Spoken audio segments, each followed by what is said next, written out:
Hey everyone, till now we have studied SA 300, that is planning and audit, from a theory perspective, but now in this video we are going to learn about how planning and audit is done practically.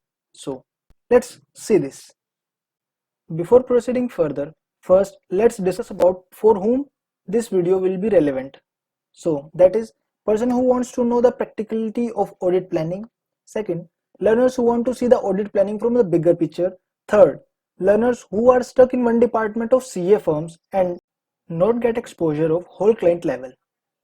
In the first phase of this video, we are going to learn about what audit plan document contains. Means it includes the analysis which an auditor receives by performing activity in accordance with SA 315, SA 330 and performing other planned audit procedures. This phase includes activities which are involved in audit planning as mentioned by SA 315.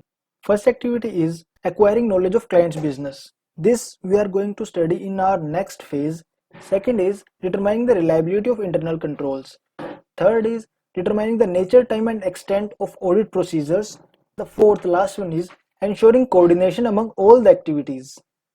Now, as mentioned earlier, in this slide, we are going to elaborate the point how to take knowledge of client's business.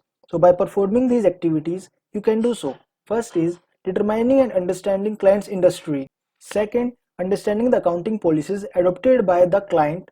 Third is ask entities objectives, strategies and business risk which are analyzed by an entity.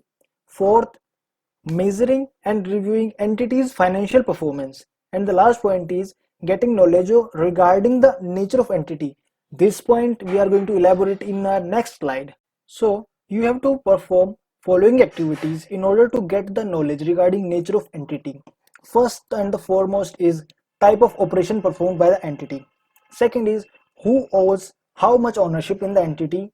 Third is types of investment made by client. Fourth is areas in which entities have made investment. Fifth is hierarchy or structure. And the last is how the entity raises its finance. So if you are able to understand these things, then I am sure that you will definitely be able to understand the entity and its environment.